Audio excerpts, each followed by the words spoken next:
검경 수사권 조정 법안 등이 상정될 예정이던 국회 본회의가 지연되고 있습니다. 한국당은 비공개 의원총회를 열어서 본회의 참석 여부를 논의하고 있고 민주당은 한국당의 의총 결과를 일단 지켜보기로 했습니다. 청와대가 국정운영 후반기를 맞아 조직을 일부 개편했습니다. 4차 산업혁명 정책을 총괄할 디지털 혁신 비서관과 국민생활 안전 담당관 등을 신설했습니다. 총선 출마를 준비 중인 윤건영 국정상황실장은 교체됐습니다. 봉준호 감독의 영화 기생충이 한국 영화 최초로 골든글로브 최우수 외국어 영화상을 수상했습니다. 동 감독은 우리는 모두 영화라는 하나의 언어로 말한다며 수상 소감을 밝혔습니다. 이란군 수뇌부 사망을 놓고 이란은 핵 합의 탈퇴와 보복을 공언했고 미군은 추가 파병으로 응수했습니다. 중동의 전운이 고조되면서 정부도 산업부 장관이 참석한 가운데 NSC 상임위를 열어 교민 안전과 원유 수급 대책 등을 논의하고 있습니다. 유재수 전 부산시 부시장 감찰 무마 의혹과 관련해 조국 전 장관이 세 번째로 검찰에 소환됐습니다. 검찰은 구속영장 기각에도 불구하고 직권남용 혐의는 소명됐다는 판단 아래 여권의 구명 청탁 의혹을 보강 수사하고 있습니다. 절기상 소한인 오늘 전국에 겨울비가 내리고 있습니다. 중서부와 충청 이남을 중심으로 내리는 비는 전국으로 확대돼 모레까지 30에서 80mm의 비가 내릴 것으로 보입니다. 네, 뉴스큐 이어갑니다. 검경 수사권 조정 법안을 처리하기 위해 오늘로 예정됐던 본회의가 오는 9일로 연기될 가능성이 커졌습니다. 민주당 이인영, 한국당 심재철 원내대표가 만나서 의사 일정을 논의했지만 패스트트랙 법안에 대한 이견과 필리버스터 처리 여부, 또 내일 시작하는 정세균 국무총리 후보자 인사청문회 일정 등으로 합의에 이르지 못했습니다. 민주당은 4+1 협의체에서 공조했던 다른 야당에도 이미 본회의가 연기될 가능성이 있다는 점을 통보한 것으로 확인됐습니다. 여야 3당 교섭단체 원내대표는 한국당 의원총회 결과를 지켜본 이후 다시 만나 의사 일정을 확정하기로 했습니다. 한국당 핵심 관계자는 YTN과 만나 정세균 후보자 청문회를 마치고 오는 9일과 10일에 본회의를 열어 13일 총리 인준 표결을 할 거라고 설명하기도 했습니다. 네, 그런가 하면 자유한국당 황교안 대표가 검찰 발표 이후 불안감에 떨고 있는 패스트트랙 기소 대상 의원들에게 공천 불이익은 절대 없을 거라면서 다독이게 나서기도 했습니다. 동시에 대외적으로는 한국당이 앞장서서 모든 보수 세력과 손을 맞잡겠다며 통합의 필요성을 더욱 강조했는데 당 안팎의 주도권을 쥐겠다는 의도로 풀이됩니다. 우철희 기자입니다. 당연히 수사 대상인 분들은 앞으로 공천 과정에서 가산점이 있을 것이다. 지난해 10월 당시 나경원 원내대표의 패스트트랙 공천 가산점 발언은 한국당에 대한 곱지 않은 시선과 당내 형평성 논란과 맞물려 큰 파장을 불렀습니다. 황교안 대표도 희생과 헌신에 상응하는 당의 평가가 있어야 한다며 두둔했지만 여론 악화에 끝내 물러섰습니다.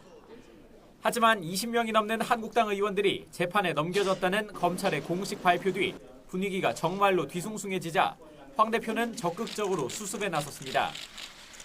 기소된 의원들을 헌정질서 수호의 의인으로 지켜세우고는 모든 힘을 다해 지켜내겠다고 목소리를 높였습니다.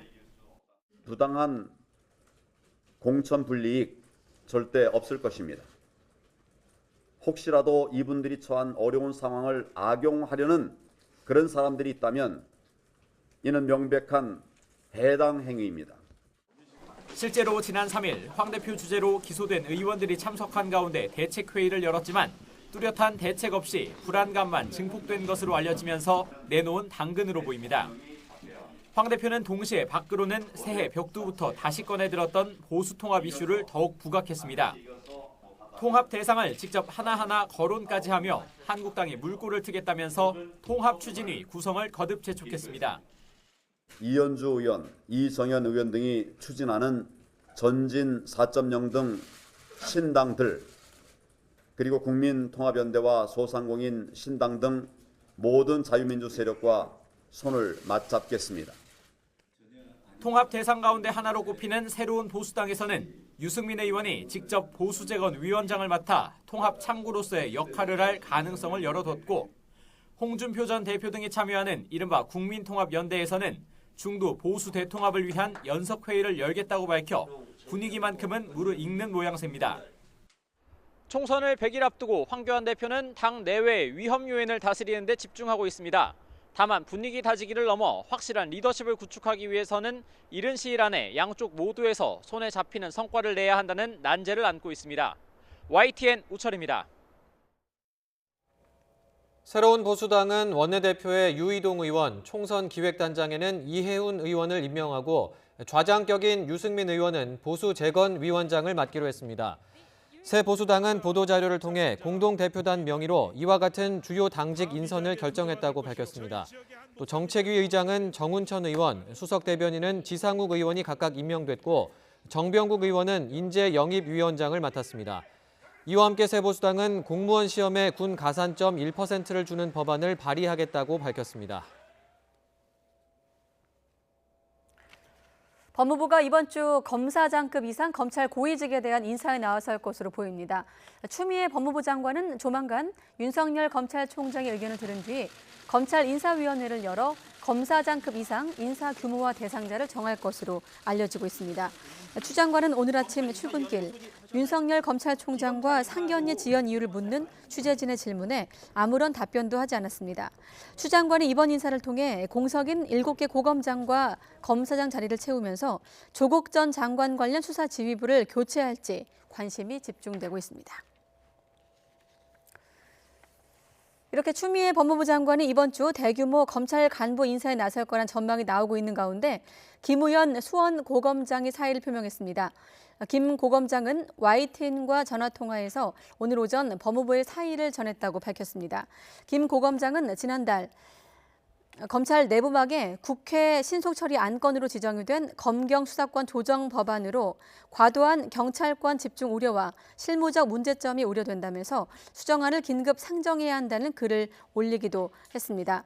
추미애 장관 임명 이후 검찰 고위 간부 사의 표명은 박균택 법무연수원장에 이어서 김 고검장이 두 번째로 이른바 줄사표가 이어질 거란 관측이 제기되고 있습니다.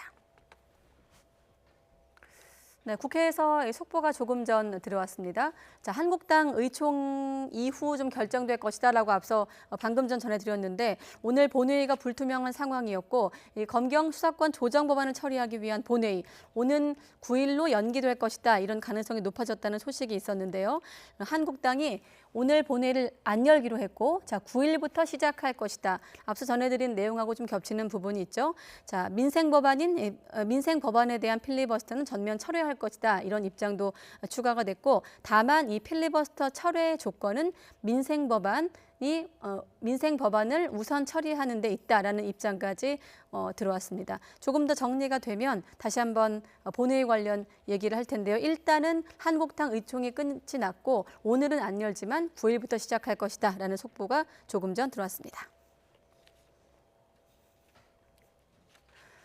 네, 유재수 감찰무마 의혹을 수사하고 있는 검찰이 구속영장이 기각이 된 조국 전 법무부 장관을 다시 불러 조사하고 있습니다. 여권 핵심 인사들의 이른바 구명청탁 의혹을 규명하는 데 집중하고 있습니다. 안윤학 기자의 보도입니다. 검찰이 유재수 감찰 중단 의혹을 받고 있는 조국 전 법무부 장관을 다시 소환했습니다. 지난달 16일과 18일에 이은 세 번째 조사로 구속영장이 기각된 이후로는 열흘 만에 첫 조사입니다. 앞서 법원은 구속영장을 기각하면서도 조 전 장관이 직권을 남용해 감찰을 중단했고 그 결과 법치주의가 후퇴했다며 사실상 혐의가 입증된 것으로 봤습니다. 이후 검찰은 보강조사를 벌여왔는데 특히 유재수 감찰 당시 여권 관계자들이 이른바 구명청탁을 했다는 의혹에 수사력을 집중했습니다. 지난 3일엔 이번 사건의 핵심 당사자인 백원우 전 청와대 민정비서관을 제소안해 조사한 것으로 전해졌습니다. 조 전 장관은 영장심사에서 유재수 구명 전화를 많이 받았다고 전한 인물로 백 전 비서관을 지목했습니다. 구명 청탁 과정을 밝히려는 검찰이 백 전 비서관의 입을 주목하는 이유입니다. 검찰은 구체적으로 어떤 인물들이 유재수 구명에 나섰는지와 어떤 경로로 조 전 장관을 움직여 감찰을 중단했는지 집중 조사하고 있습니다. 검찰은 조사 결과를 바탕으로 조 전 장관과 함께 백 전 비서관을 직권남용 공범으로 적시하는 방안을 검토할 예정입니다. 또 조 전 장관에 대한 구속영장을 다시 청구할지 아니면 불구속 상태에서 재판에 넘길지도 고민할 것으로 보입니다. YTN 안윤학입니다. 네, 이 유재수 감찰무마 의혹 수사와는 별개로 조국 전 장관의 재판 절차가 29일부터 시작이 됩니다. 공소장에는 자녀 입시 비리를 비롯해서 모두 11가지 혐의가 구체적으로 담겨져 있는데 조 전 장관 측에서 억지 기소라며 정면 반박하고 있는 만큼 치열한 다툼이 예상되고 있습니다. 강희경 기자가 보도합니다. 지난해 사회를 떠들썩하게 했던 조국 전 법무부 장관 의혹 사건이 이번 달 말부터 본격적인 법원의 시간으로 접어듭니다. 서울중앙지방법원은 오는 29일 조 전 장관의 가족 비리 등 사건에 대한 첫 번째 공판 준비 기일을 진행합니다. 정식 재판에 앞선 준비 절차로 피고인 출석 의무는 없습니다. 앞서 검찰은 뇌물수수와 공직자윤리법 위반 등 모두 11가지 혐의를 적용해 조 전 장관을 불구속 기소했습니다. 이미 기소된 정경심 교수도 혐의를 추가해 다시 재판에 넘겼습니다. 두 사람의 공소장을 보면 범죄 일람표를 제외한 50쪽 가운데 자녀의 입시 비리 혐의가 절반을 차지합니다. 구체적으로 검찰은 조 전 장관 부부가 아들이 미국에서 유학할 때 조지 워싱턴대 온라인 시험을 대신 풀어준 것으로 파악했습니다. 지난 2016년 두 차례 아들의 온라인 시험 문제를 부부가 나눠 푼 뒤 답을 전달했고 아들은 해당 과목에서 A 학점을 받은 것으로 조사됐습니다. 조 전 장관이 인턴 증명서를 직접 위조한 정황도 공소장에 담겼습니다. 최강욱 청와대 공직기강 비서관으로부터 아들의 변호사 사무실 허위 인턴 활동 확인서를 발급받았고 이후 조 전 장관이 직접 위조도 했다는 겁니다. 변호인단은 상상과 허구에 기초한 억지 기소라며 치열한 다툼을 예고한 상태입니다. 특히 부인의 사모펀드 투자는 조 전 장관이 얼마나 관여했는지를, 부산대 뇌물 관련은 대가성이 있었는지를 두고 초반부터 검찰과 변호인의 공방이 예상됩니다. 현재 조 전 장관 일가 사건은 조 전 장관 등 재판과 정경심 교수 재판, 동생과 오촌 조카 재판이 각각 진행되고 있습니다. 이 가운데 검찰이 조 전 장관 부부 재판을 병합해 진행해달라고 신청한 만큼 두 재판부에서 어떤 언급을 내놓을지도 주목됩니다. YTN 강희경입니다. 세월호 참사 관련 의혹을 전면 재수사하는 세월호 참사 특별수사단이 참사 당시 구조 작업을 소홀히 한 혐의로 김석균 전 해양경찰청장 등 전직 해경지휘부 6명에 대해 구속영장을 청구했습니다. 특수단은 업무상 과실치사상 등의 혐의로 김 전 해경청장에 대한 구속영장을 청구했다고 밝혔습니다. 김 전 해경청장뿐만 아니라 김수현 전 서해해경청장과 김문홍 전 목포해경서장 등을 포함해 모두 6명의 구속영장이 청구됐습니다.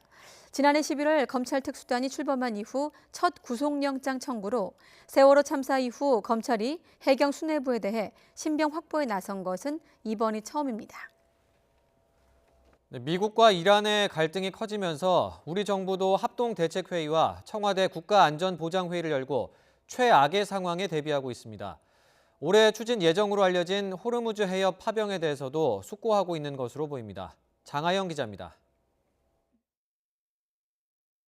주말에 대책회의를 열고 미국과 이란 갈등 대책을 논의한 외교부가 관계부처 실무자들과 머리를 맞댔습니다.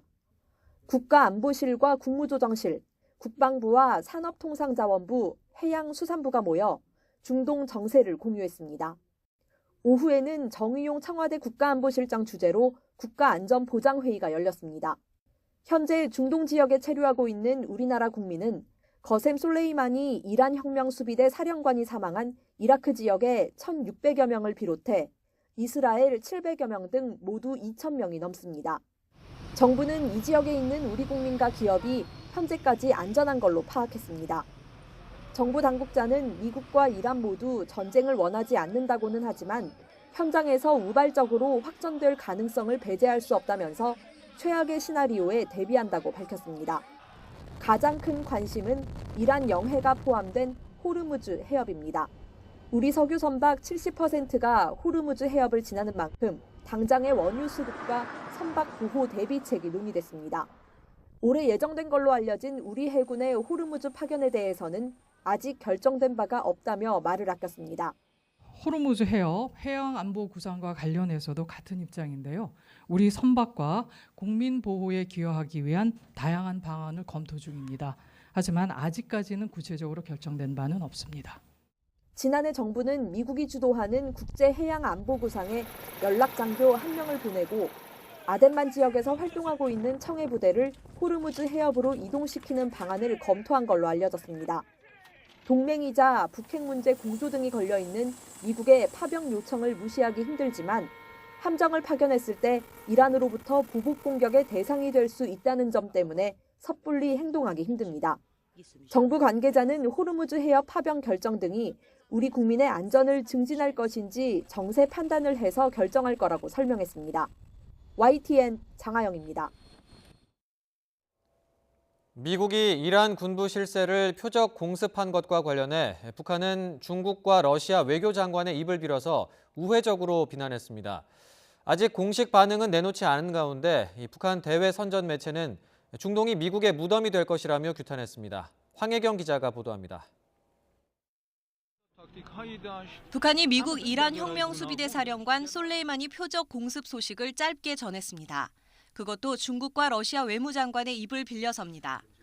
북한 노동당 기관지인 노동신문은 중국 왕이 외교부장과 러시아 라브로프 외무장관이 전화를 통해 미국의 미사일 공격을 규탄했다면서 중국과 러시아는 국제관계에서 무력 남용을 반대하고 미국의 위법 행위로 지역 정세가 심히 악화된 데 대해 우려를 표했다고 전했습니다. 과거 미군이 시리아 공군 기지를 공습하자 바로 다음 날 외무성 대변인 담화를 발표해 맹비난했던 것과는 사뭇 다른 태도입니다.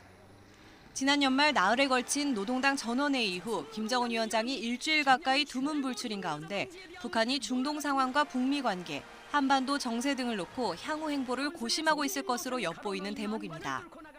김정은 위원장이 지금 미국 이란 관계라든지 또 주변국 상황, 전반적인 상황을 봐가면서 자신이 어떤 행동을 보일 것인가 시점과 또 수위를 조절하고 있는 것이 아닌가 하는 생각이 듭니다.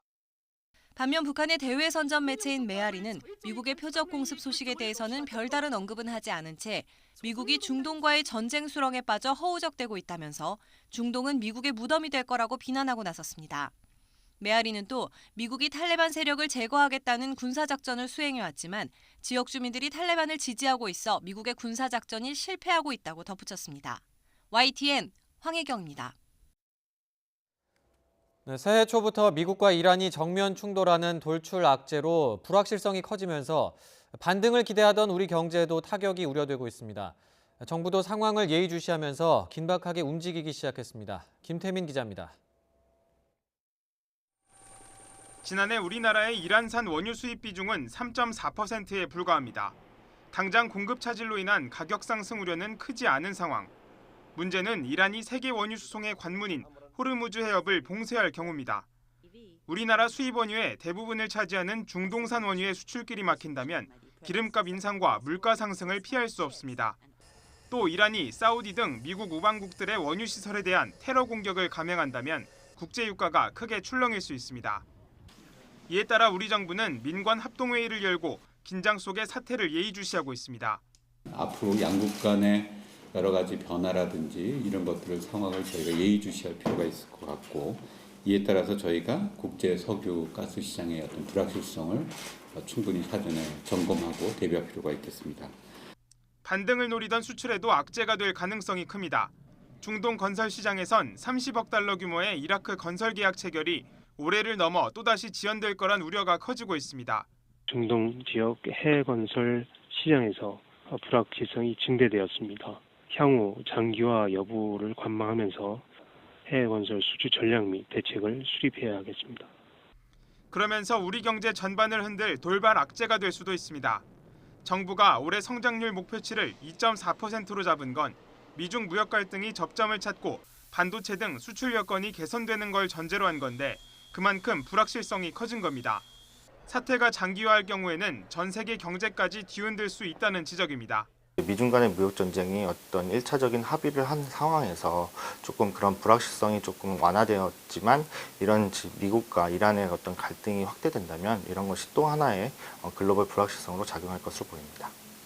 이런 가운데 국내 주식시장은 코스피는 1%, 코스닥은 2% 넘게 급락했고 원달러 환율은 5원 오르는 등 출렁이는 모습을 보였습니다. YTN 김태민입니다. 네, 다음 소식입니다. 겨울철에 스키 타러 가는 사람들이 해마다 줄고 있다고 하는데요. 이런 변화에 발맞춰서 스키장도 돌파구 마련에 고심하고 있습니다. 지환 기자가 취재했습니다. 강원 지역 스키 장비 대여 업체입니다. 몇 년 전만 해도 주변 수십 곳이 경쟁할 정도로 성업했지만 지금은 스키장 개장 이후에도 한산합니다. 동남아 단체 관광객을 대상으로 전략을 바꿨지만 계속 영업을 이어갈 수 있을지 걱정입니다. 진짜 옛날에는 여기 있는 장비가 다 나갈 만큼 이제 손님들이 많이 오셨는데 지금 뭐 주말에도 한 절반 정도밖에 안 나가는 실정이라서 펜션 인근 펜션들부터 뭐 식당들 다 전부 다 조금 힘든 실정인 것 같습니다. 겨울만 바라보고 일을 하시는데 스키나 스노보드를 즐기는 인구가 큰 폭으로 줄고 있습니다. 실제 우리나라 스키 인구는 지난 2011년과 12년 시즌 680만 명으로 정점을 찍은 뒤 조금씩 줄어들었습니다. 그리고 급기야 지난 시즌에는 400만 명대로 스키 인구가 급감했습니다. 장비나 숙소 마련, 전문가 강습 등 시간과 비용이 많이 들고 이른바 탈 줄 아는 마니아층을 대상으로 운영돼 입문자 접근이 어려웠습니다. 안전사고는 매년 반복됐고 실내 스포츠 인구가 증가하며 가족 단위 관광객은 발길을 돌렸습니다. 결국 이용객이 감소한 스키장들은 사업 다각화로 생존을 모색하고 있습니다. 대표적인 것이 2, 3년 전부터 시작된 테마파크 조성 사업. 슬로프 대신 대규모 가족 썰매장을 마련하고 각종 부대 행사나 프로그램 마련에 경쟁적으로 나서고 있습니다. 스포츠보다는 모든 연령대의 가족들이 누릴 수 있는 스키나 보드를 타지 못하도 이용하지 못하더라도 이용하실 수 있는 시설들에 대해서 고민을 했고요. 다른 스키장들 쪽에서도 비슷한 유사한 시설들을 작지만 오픈하고 있는 걸로 알고 있고요. 일본 등 해외 다른 나라도 스키 인구가 줄며 사업 다각화에 나선 전례가 있습니다. 겨울 대표 레저 스포츠였던 스키, 이용객이 줄면서 전국 16개의 스키장은 이제 생존을 걱정하며 변신에 나서고 있습니다. YTN 지환입니다. 네, 우리는 단 하나의 언어를 쓰는데 그 언어는 바로 영화다. 봉준호 감독의 수상 소감이 화제인데 그래서일까요? 기생충을 포함해서 봉 감독의 영화 4편이 미국 대학 수업 교재로 쓰인다고 합니다. 조지아 공대 고급 한국어 수업 강좌로 개설이 됐습니다. 자, 그리고 지난 주말 인터넷을 뜨겁게 달궜던 이 사진. 보고 또 보고 연일 화제입니다. 송강호 씨의 팬으로 알려진 브래드 피트가 호텔을 가로질러 와서 이렇게 두 손으로 꼭 손을 잡고 팬심을 힘껏 표현하는 장면이죠. 이제 시선은 다음 달 아카데미를 향해 가고 있지만 상을 떠나서 이 봉준호, 이제 장르가 됐고 그야말로 과목이 됐습니다. 뉴스 큐레이터였습니다.